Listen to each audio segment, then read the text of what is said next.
Hey everybody, you've got Marcel here. Bet you weren't expecting to hear from me again. I took a break from video production for a while there. It's a topic I'm going to get into later on. Not what I wanted to focus on today, at least. For right now, I want to cover something that I keep hearing up amongst our community, which is this concept of isolation and how it can harm the human psyche. For those of you that don't already know, there's been something of a falling out between some of the major content producers in our ideology lately. A lot of mudslinging and back and forths, and regardless of whoever is right or wrong in that kind of a situation, I'm not going to jump into it. One thing that I keep hearing thrown around is this concept that men can't be alone or isolated to any degree and be healthy. You'll hear this especially when it comes to guys walking away from women and turning to other avenues like dolls or toys or things to get their release, be it physical or otherwise. Well, hearing all the discussions on whether or not it's healthy to interact that way with inanimate objects or even walking away from women in general, I figured it was about time that I pipe in on some of my experiences and where I stand on all of it. First of all, I'm entirely not surprised that the minute men say in mass, we no longer want to be in meaningful relationships with women, all of a sudden there's someone that comes out and says that's not healthy. Complete and total disregard as to whether or not the relationship was healthy in the first place, but just a mounting a defense that it should exist. If anybody hasn't caught on to it by now, realize that anything men can do to find ways of release outside of dealing with women directly is going to be shunned, and that's just how it's going to happen. The shunning, that is. That's already been covered ad nauseum. I'm not going to go deep into that part of it, but whenever I hear people telling me that, like for example, me personally, that I have to have other interactions unless I'm going to become like psychologically imbalanced and I'm going to have all these mental issues if I don't already, I have to roll my eyes at them because all the information that they're putting out, everything they've been given is completely biased. Their information and advice is not designed to make a healthy person, or a healthy man in this case, but rather to make a certain kind of man. I'm going to share my perspective on this, and I'm sure there's tons of psychologists out there possibly listening right now that will try to chew it to pieces and may have some valid points. I'm going to share my views on it, and if you agree or disagree, we'll start a dialogue down below. You may have also heard some of this already from others in our community, and that's fine. I'm adding counterweight to the side that I agree with, if you kind of get what I mean by that. So in regards to mental health and isolation, first of all, what kind of isolation are we talking about? Well, there's romantic isolation, there's social isolation, there's physical isolation. I always used to think that we're alone in our own minds. And what I mean by that, in the sense of self-awareness, the ability to recognize your own being as a separate entity from all of that around you. Humanity doesn't just act on impulse. There's a consciousness there that recognizes its own existence. And with that awareness, with that consciousness comes a price. And that is the recognition outside of severe mental illnesses that you're alone in your own mind. There are no voices in there to keep people company. And that's okay. That's considered normal in most cases. The bright side to having that kind of a mindset that one is the only entity in charge of their existence, their own existence that is that you're in total control.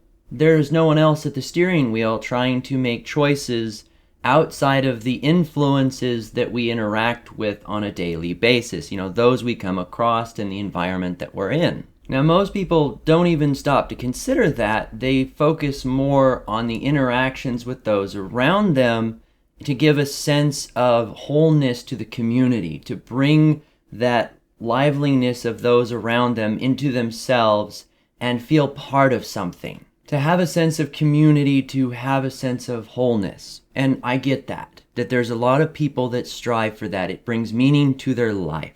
Bringing it back on focus when it comes to isolation, in the sense of not getting those interactions, of either not having friends, not having lovers, not having romantic touch on a physical scale, striving towards something and not accomplishing it, just like striving towards anything and not accomplishing it long enough, could arguably cause problems for someone. But that isn't really the argument that people are having. I rarely hear them saying that it's just that they're fighting for something they can't get, and that's what's causing the problem. I'm hearing that it's actually the lack of the romantic connections and the interactions that's causing the mental problems, should there be any. Keeping in mind that our community from some circles is being called a mental problem. Well, if it weren't obvious based on my older videos that I've made dealing with loneliness and other similar topics, I am completely comfortable being alone and being isolated. Now, to what extreme I can make that statement, I have been alone where there were no other snakes or people like me, propping up my fourth wall there. Anthropomorphic snake, remember? I've been alone where there's no one else to talk to within 100 miles. I have been that far isolated where if anything were to happen to me, I would have been royally screwed, and for not long lengths of time, but reasonable lengths of time. So I've been physically isolated, and I was completely comfortable with it, knowing that I would not be saved if anything went wrong. On a romantic sense, have you ever been in a loveless relationship where there was plenty of physical touch, but there was no romantic connection whatsoever? How about the inverse of that, where there was plenty of romance, but no intimacy whatsoever? I'm sure many of us, if not all of us, have had those kind of experiences where you can't have one and not the others. And furthermore, there's even something of a reverse scale when you're talking about how alone a person feels. And I do reiterate that is in one's own control. Feelings are something that we control ourselves. Emotions are a choice. The minute we all accept that, you take charge of your own destiny. But when it comes to this concept of aloneness, imagine for a moment that a guy was living with a woman who told him every single day, like poison in his coffee, that he was alone and that nobody loved him and nobody cared about it.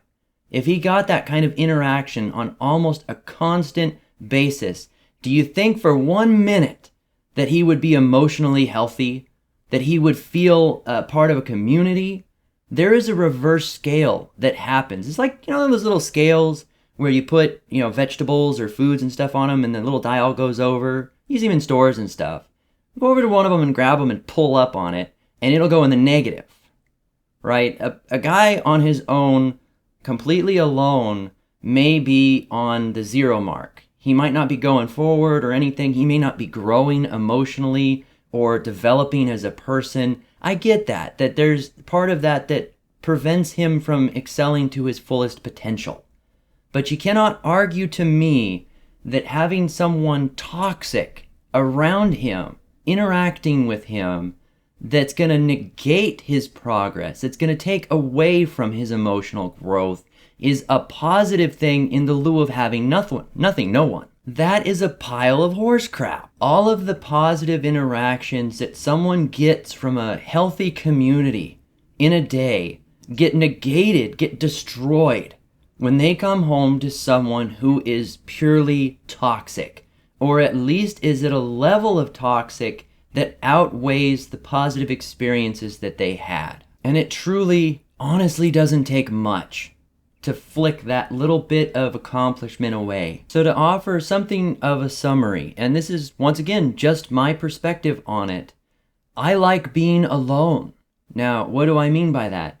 Romantically, most of the interactions I have had have been negative, not based solely upon my choices. Of course, I had something to do with it. I'm the one that's choosing who I'm with in a way. But even those that I would arguably say were the best girlfriends I've ever had and made honest attempts to keep the relationship successful still had a negative impact on me in one way or another. There was a net loss on my emotional growth because of the amount of energy I had to put into sustaining that relationship.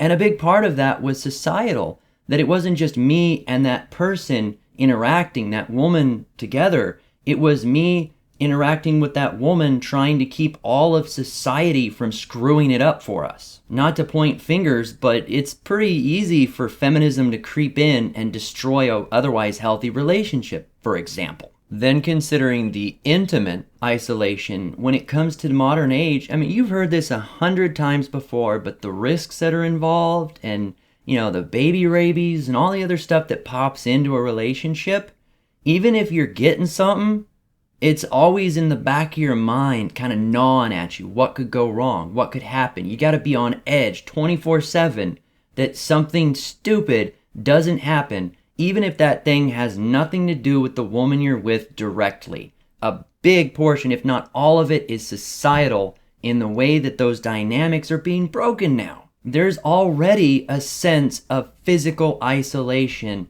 and the fear of making mistakes that's being created by society. It has nothing to do with our movement, our community. It's all outside of it in that sense. And then finally, and this is probably the least relevant of any of them, is this concept of physical or literal isolation, like the person being alone out in the woods.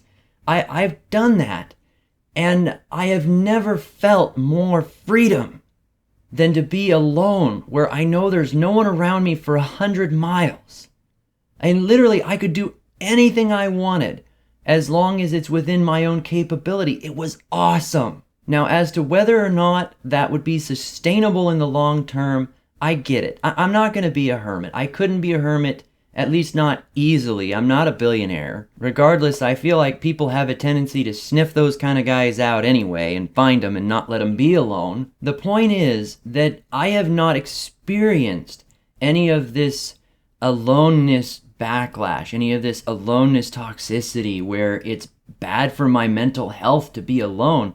I've never felt that. And I'm beginning to truly believe that it's all smoke and mirrors. Society is what needs men. More specifically, society needs men that need society. Women need men that need them for some reason or another. I'm not trying to put myself on one side of a fence or another or divide my viewers or anything as far as what my views are.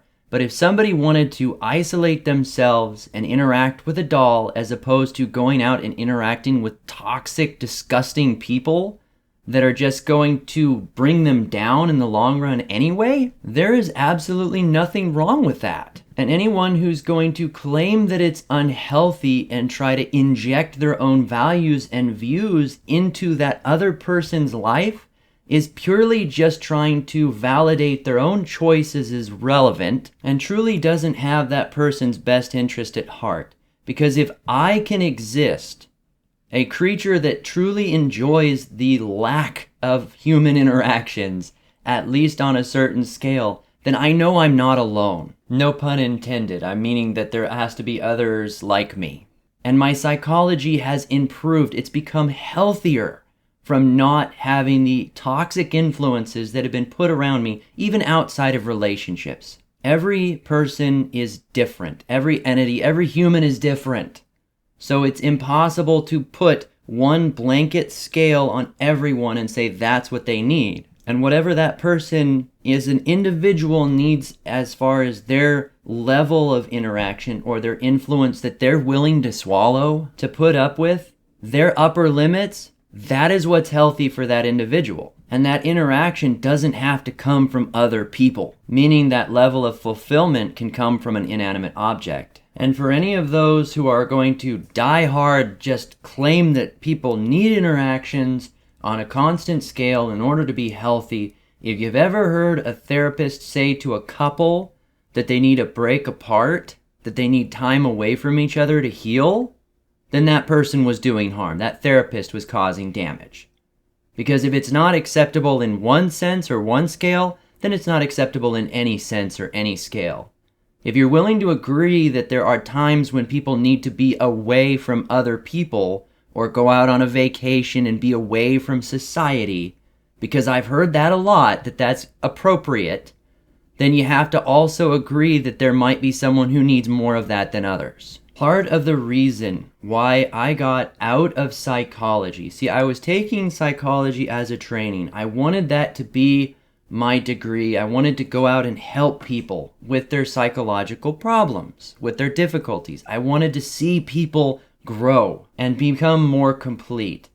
I started getting shoved into an industry of psychology that specializes specifically in advertisements. The money that I was going to be offered was multiples more than what I would actually be getting helping people, and what my job would be is designing advertisements to manipulate the viewers to the end of getting what the company wants, to get them to spend more money. It was a huge industry, and it depressed the living crap out of me to know that people en masse are getting manipulated by something so subtle as like a car commercial. And then, people will try and argue that there isn't manipulation on a societal scale, on the more important things. Like, are you kidding? The human mind is more like clay. Think of it as a big block of clay. It can be molded either by a huge event or pressing really hard at one time in one spot. It can change. A life-changing experience, for example. Some minds are stronger or more rigid than others, harder to mold. Some are very soft and pliable, very gullible, let's say. It can be molded slowly, a little bit over time, waking up every morning and hearing something positive, saying something positive to yourself will gradually transform your psychology to believe that thing or to act upon that thing in a positive way.